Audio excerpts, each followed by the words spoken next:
Bonjour, bonjour, bienvenue sur le podcast d'Étoiles.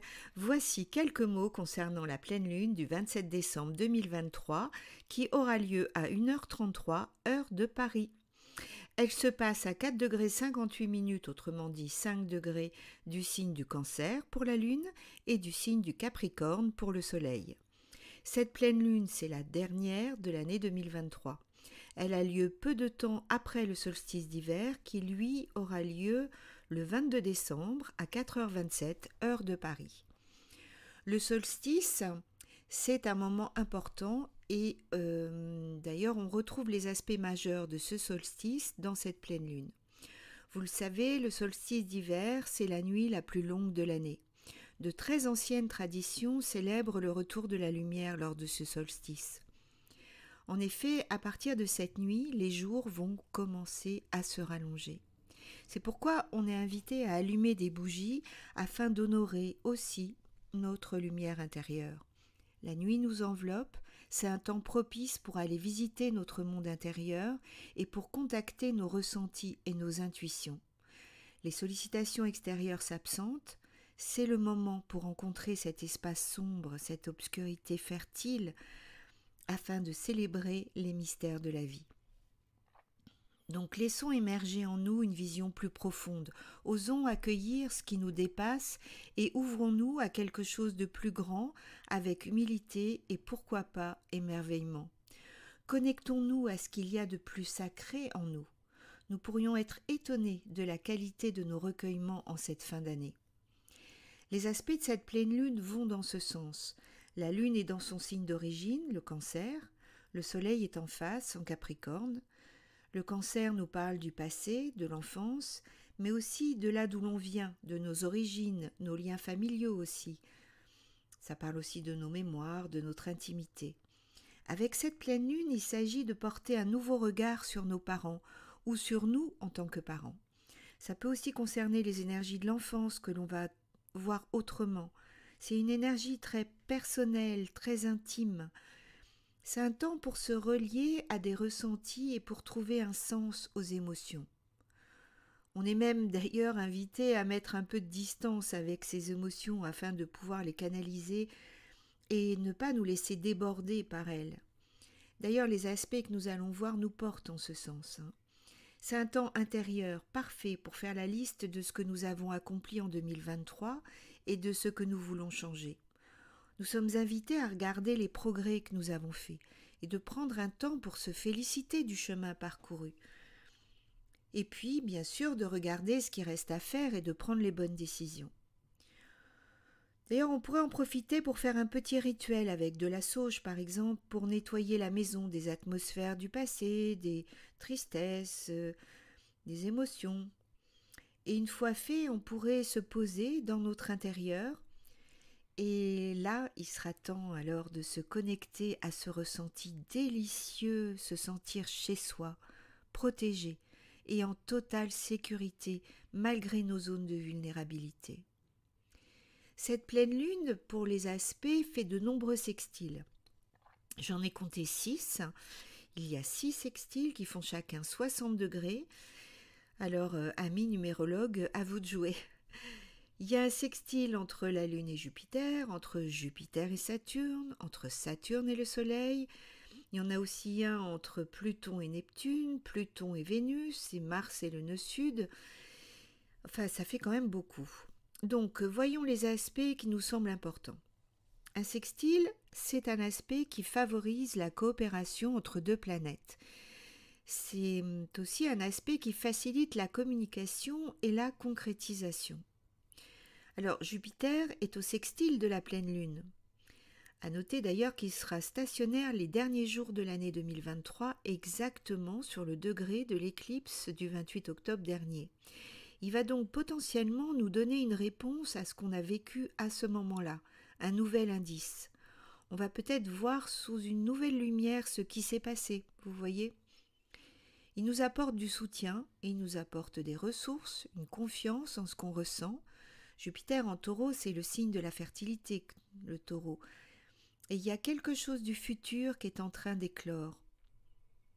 Il va nous permettre de voir les choses sous un nouvel angle, avec une nouvelle lumière, Moi, je vous dis, ça nous donne beaucoup de force.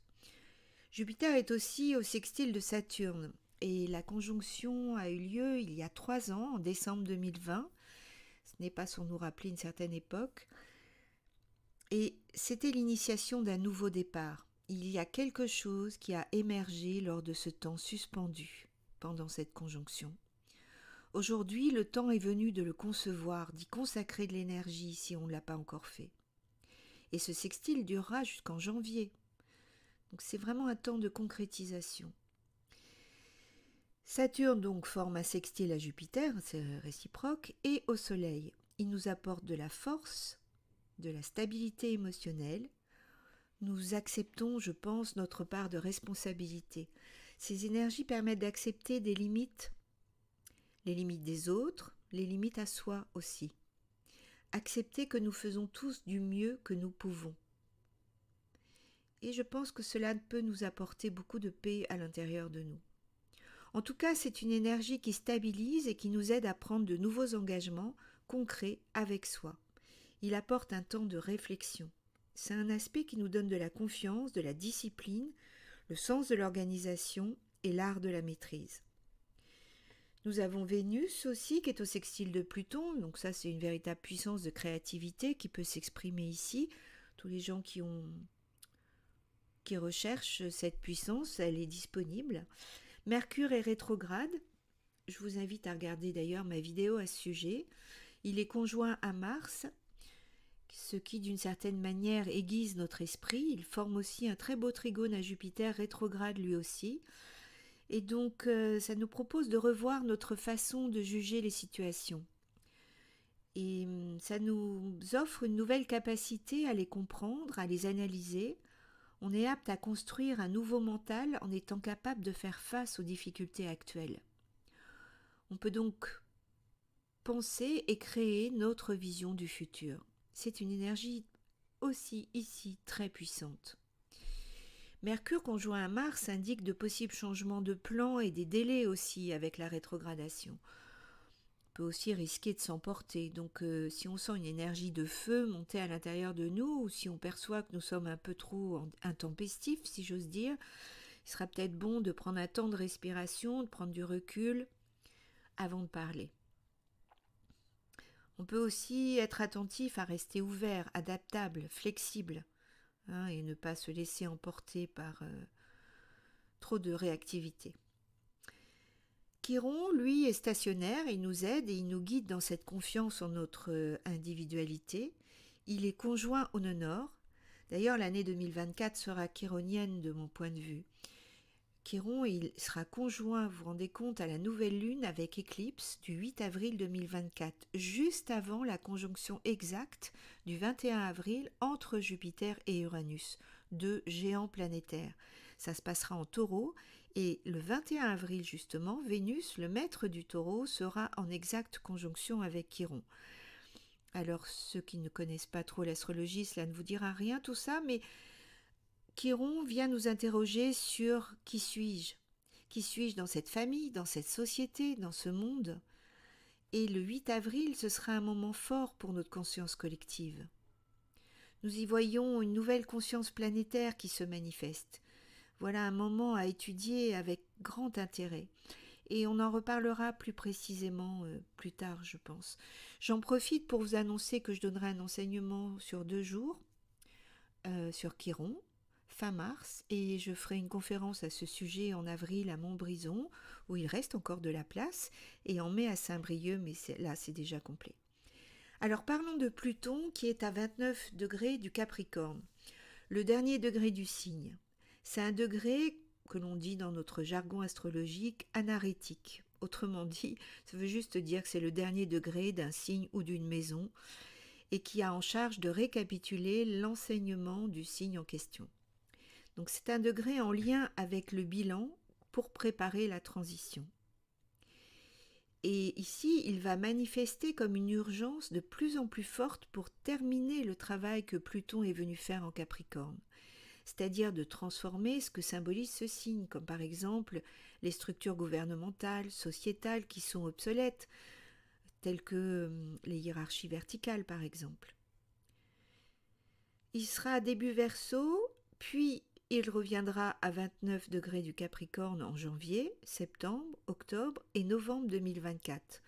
Nous pourrions ressentir comme une tension, vous voyez, entre le Verseau et le Capricorne, entre l'ancien monde et le nouveau monde. Et c'est là où Chiron va jouer son rôle. D'ailleurs, on peut observer qu'au début janvier, toutes les planètes, à l'exception d'Uranus, seront directes. Il y aura comme une sensation d'élan, de mouvement, de vitesse. Ça va vite en ce début d'année. Donc, profitons de cette pleine lune pour créer des protocoles, des rituels afin de nous centrer et de créer un bel ancrage en nous. Et puis pour terminer, je vais vous parler d'un des rares aspects de tension de cette carte. Il s'agit de Neptune au carré de Mars et de Mercure. Neptune vient dissoudre nos anciennes façons de penser et d'agir afin de lâcher le jugement et de s'ouvrir à plus de compassion. Donc dans un premier temps, nous pourrions ressentir une forme de confusion, voire d'anxiété. Cependant, la dissolution peut nous permettre d'abandonner nos luttes stériles. Il s'agit de dissoudre ce qui nous déconnecte de l'harmonie dans nos liens avec les autres et avec la vie. Finalement, une fois que la porte du cœur s'est ouverte et que nous avons ressenti que l'harmonie est possible, c'est difficile de retourner en arrière. On réalise alors qu'il n'y a pas de sécurité à retourner dans d'anciennes façons d'agir ou de se comporter. Donc voilà, osons aller de l'avant, quittons les divisions pour retrouver l'équilibre et l'harmonie. En conclusion, cette fin d'année 2023 est une invitation à aller visiter nos profondeurs afin de laisser émerger une nouvelle façon de concevoir notre vie avec plus de conscience et plus de lumière. Alors je nous souhaite à tous et à toutes de très belles prises de conscience et une magnifique lumière, que ce soit devant vos yeux ou derrière vos yeux. Merci de m'avoir suivi toute cette année dans mes posts et puis mes podcasts tout récents. Si vous appréciez ces derniers, merci évidemment de liker, commenter, de vous abonner. Je vous souhaite de très belles fêtes de fin d'année et je vous dis à l'année prochaine.